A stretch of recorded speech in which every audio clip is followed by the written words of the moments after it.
This is actually a recycled cup. Okay. From back home.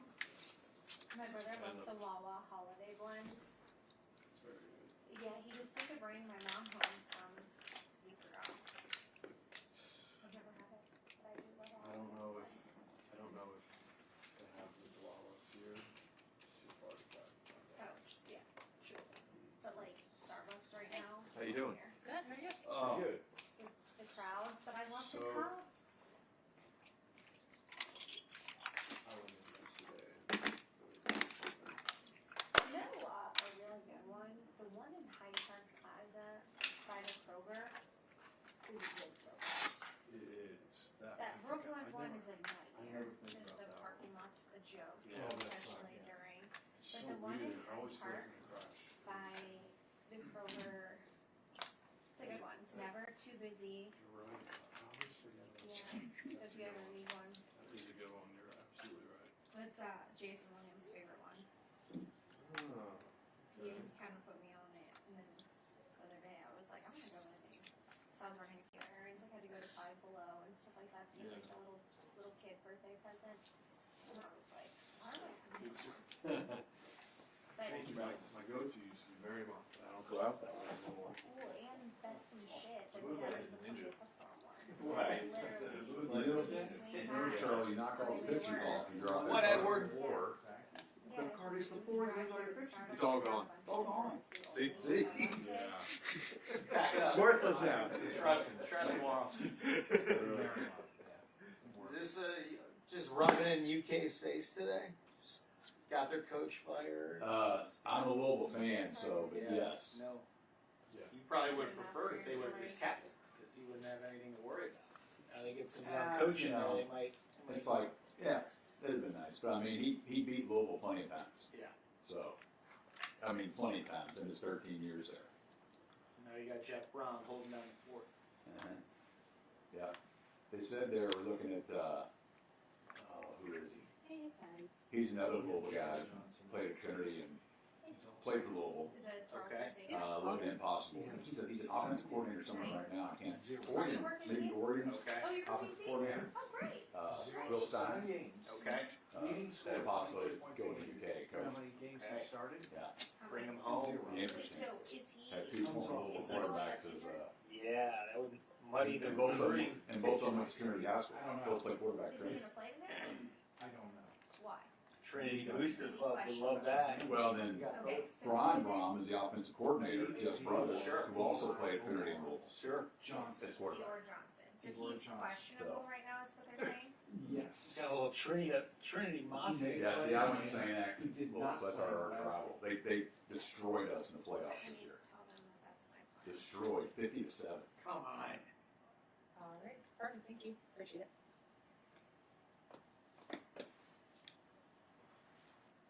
Oh yeah. I can tell you what they. What? Why?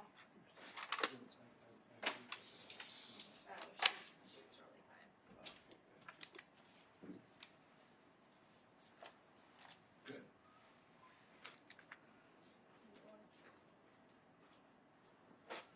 The Tarleton State Texans. What about you? Going to see them tonight. Why? What's wrong with you? I'm writing the Basketball? game. Yes. Where are you going?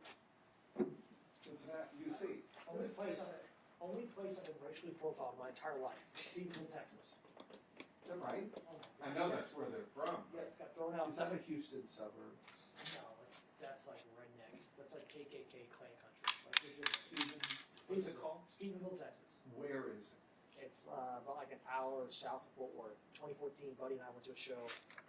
They wouldn't let me in first time. Had to talk them in, and then halfway through, they got mad at me for dancing with someone, and they threw me out. So, only time it's ever happened in my life. Mike Gillespie, I believe. Billy Gillespie is the head coach. Yeah. Billy Billy Clyde. In the house. Yes. God. We need Cutman to make a cameo. Everybody's back on leave. We need Cutman to chase him through the halls of Fifth Third Arena. Please clue me in. What did Alan Cutler do to Billy Gillespie? Just go online and watch it. It's the greatest moment. Class that you gave? Greatest moment in Working there. somebody being fired history. Hey, how are you? Oh, that's funny. I will.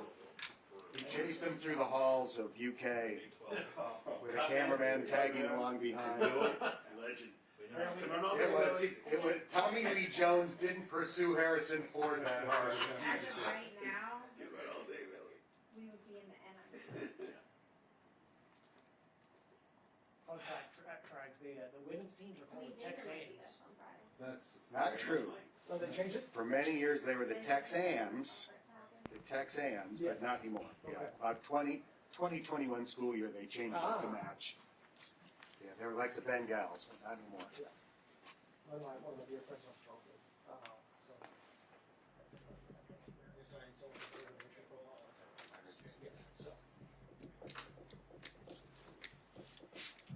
Great. Billy Clyde. They've got a great hard eight though. What's the story? I know. Yeah, That was the Behind the tape name down or just him? for the UC players flying back. That helped save the trip somewhat after my abysmal meal the night before. Several $1 million. So it's been sitting in a box for hours. Interview with I told chasing through the halls at the center. It's legendary.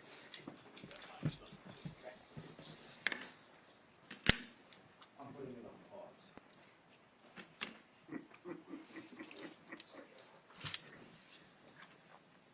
How's your mini buy? It was good.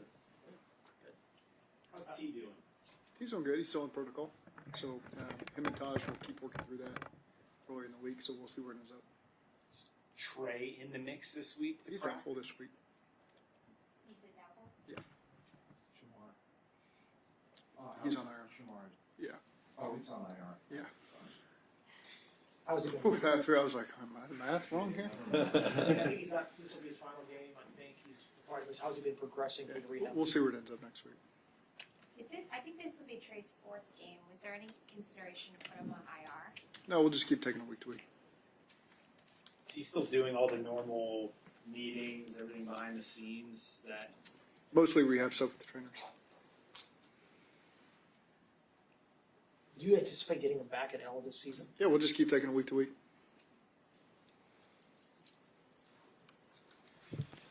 What was the self scout like over the bye? Over the weekend? I guess. What did you guys want to accomplish as y'all get ready for the next game? Just get ahead for Buffalo, really. I mean, got a chance to review our game, just make sure we got them obviously in 2 weeks. So you want to make sure you put that to bed the right way because it's a quick turnaround for them. And then just, steal an extra time for Buffalo, which I thought we did. It was good. You got a chance to watch some football yesterday while you were working, and it's a good weekend. How did Joe come through the weekend? Burrow? Seemingly fine. I'm sure there's some soreness there that, I'm sure you guys can ask him, but to my eye, fine. Nothing that would concern you going into Monday. At the start of the season, Dalton Reisner was playing to the point where you ended up going with Jalen Rivers, but it felt like since Dalton's come back, he's played even better than he has earlier in the year. What have you seen from him the last couple of weeks? Well, first, when we got him, he hadn't done anything, for 6 months, so I think that was a little bit to be expected, but I've liked how he's played, the energy he's played with. I think we got a good mix of guys in there, even guys that are, have been injured and have been backups. And so I feel really good about our starters, our depth, and just where we're at this point in the season out of line. What have you seen from Fairchild 12 games through? Yeah, just continues to progress and get better and sees new looks and does a good job taking the coaching from Scott and Mike and Ted and Orlando and those around him and just continues to progress. And so that's been really pleasant to see. There's an old adage when you get around this time of the year where people say rookies aren't rookies anymore. When in your mind is a guy no longer a rookie? Yeah, I think, at the midpoint of the year, you really want them to progress through that. There's still going to be things that they're learning. It's a fun thing to say, but, you can't replicate experience, and so they got to continue to get that experience. And especially for a lot of guys, maybe that didn't start right away once the season went, and their playing time has increased as it's gone. So I think everybody's a little bit differently. Depends on the position you're playing, depends on the experience you're gaining. But I really like how all of our rookies are progressing. I think that they're all doing a nice job of learning and not making repeat mistakes and having ownership of their position and adding value to our team. Specifically, Zach, with Barrett Carter, what have you liked about the way he's embraced that role and everything that comes with it? Yeah, his command with the position. It's a vocal position. To have the green dot, be able to communicate like he has, and just continue to progress. you know, I mean, I can't think of how many games he started now. You know, maybe six games, and so just continuing to learn, and that's what he's doing. Coach, just going back to Joe's touchdown pass, Hannah. Yeah. Just kind of your thoughts on that, and also just this kind of this mystical chemistry those two guys seem to have. I mean, you know, since the minute they, you know, they each other. Yeah, I think it was, you know, that's a play we've had in for a while now, and Joe really did a good job buying some time outside the pocket because it's a longer developing play. It can unfold two ways. You can either win right out of the break because they've had poor eyes in the backfield. Hamilton did not have poor eyes. You know, he did a good job staying in phase, and Joe really put it the only spot that Tanner could have caught that ball, and Tanner could have only caught that ball one-handed based on where Hamilton was at, and it was really good coverage and just outstanding throw, outstanding catch, huge for momentum at that point. So it was a really big play in that game. I mean, the route was really good route right against one of the better safeties in the game. Oh, there's no question. Yeah, I mean, it's he's an outstanding player. You know, I wouldn't even call him a safety, really. He plays linebacker and D end and covers people and whatever you want to call it. That's a true Swiss Army knife to me. So again, it was a great play versus a great player and something we really needed at that point.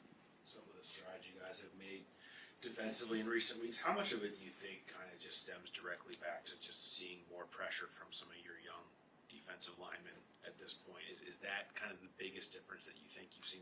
I think it helps. Everybody's just starting to really settle into their position as they get more playing time and more confidence in the scheme and playing next to guys. And you just see all 11 guys all at once really just step into it and have great ownership in what we're asking them to do, and confidence to go in there and make plays, confidence to go win some one-on-ones up front and apply pressure. And once you start doing that a couple times, all right, I'm going to continue to do this. And then the takeaways start coming too. So again, it's fun to watch those guys have fun, play with confidence. That's exciting for me to see. What does a guy like Miles chasing down Derrick Henry 40 yards down the field tell you about where he's at? His passion for the game. I mean, he's made the right stuff, and he's continued to work every day. He's been in here all season, and you know, I'm really excited for Miles to see all that hard work start to pay off and the consistency come, and it's been really good. He's an easy guy to pull for.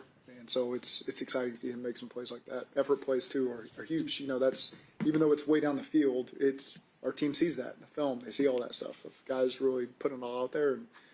And he did that. Jordan Battle had the one on the goal line. So those are critical plays for our guys to make. That stuff you guys feature. I mean, will you get into a meeting? Do you get into meetings and feature that stuff? It depends on the week. Yeah, it depends on the week. Depends on the tone of the meeting. Plenty of times we highlight stuff like that.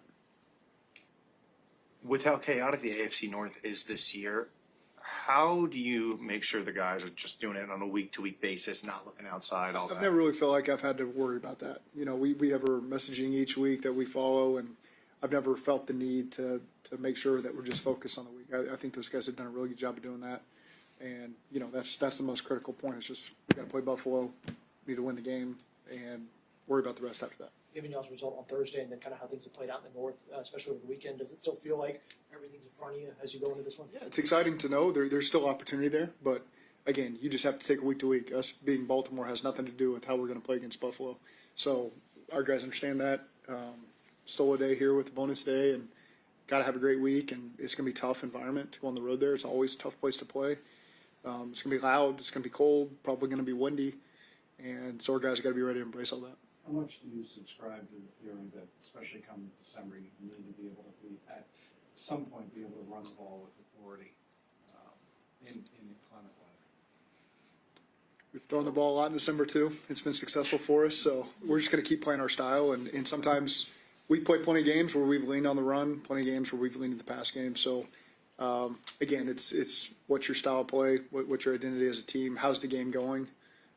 There's a lot of things that factor into how the game's going to play out, but you're not going to pin me down and say we're going to run the ball 60 times in a game just because it's December. So in other words, if there's a blizzard outside, you're not just going to say we're going to run the ball. You have to do other things. Well, yeah, that's a unique circumstance. We're going to do whatever it takes to win the game, you know, and I feel like we've always done that. And there's been games certainly I can think of in December where we've gone in there and had to do a great job establishing the run, and defense has played great, so you can stick with it throughout the game. And we'll see what type of game this turns out to be. Playoff game, for example, 27-10 game. When you guys ran Yeah. the ball with authority, I guess, is what I'm kind of thinking of. Yeah, that game, it allowed us to, just the way that the game played out, we were allowed to stick with that kind of stuff, and our defense had played really well that day, and, so again, we'll do whatever it takes to win. What did you? Ask Joe this. That might be a better question for him, but just take a shot here. With the weather, we were talking about the weather being kind of up in the air right now. Yeah. And with that plate in his shoe, is there any conversations about maybe doing something different? Like, does that create any issues? Maybe. What did you learn that day about the snow games? You don't get them too often. You'd have to ask Joe, I think, traction on the ball. I haven't thrown much in snow games. Rain is often the biggest issue. I'd say wind is a big issue. Snow would come in third behind that kind of stuff. So I think he could probably answer that question better, having done it a lot more recently than anybody else. But again, I thought that day, I thought he threw the ball pretty well. And it's never easy to say. It's just the wind can always factor into that a little bit, depending on how much that is. When you went back and look at how he played on Thursday and kind of review the tape, what was the biggest thing that jumped out at you? Well, just how quickly he got into a rhythm. I think he'd sit here and say, I missed this or missed that. I could feel the rhythm he got into and the confidence that he had when he was out there. So that's what we could feel as a team, that he was really back to midseason form for himself. Even though, I don't know how he's going to answer that, but for us, certainly watching him, he felt that, and I think guys had a lot of confidence watching him out there. When you have your franchise quarterback that it's clearly a team is invested in, committed to, and he's back in the locker room and around guys, does that raise everybody and just subconsciously knowing that that's the guy who's kind of everything's built around and he's in the building and all of that? What does that do for everybody who's in the? I mean, he's one of the greatest players in the world, and so I think anytime you get a player like that back on the field, absolutely, it whether it's subconsciously or consciously, I mean, it's you're excited to watch that, and you're excited to rally behind that and see where he can take you. It looked like Flacco was very interactive on the sideline against Baltimore. Did Craig Thorpe or anyone note just how much input he was giving after series, or is that just what you expect with who Joe Flacco is? Yeah, they've to my eye have a really good relationship. So whatever they're talking about is all good. Those guys see it the same way as coaches do. I'm not always back there. I've kind of picked my spots to go back there between series, so I don't see it all or recap it all. But it is good to have as many. I mean, we always travel our practice squad quarterback over the years. We want as many quarterbacks over there as possible, and somebody may see something that somebody else doesn't see. So I always think that's good dialogue to have as many guys over there as possible, especially at the high level thinkers that we've got in that room. Okay, thank you. Reno threw for 400 in the snow. Hey, so the DBs. We'll get him. They don't know whether they didn't know whether the receivers.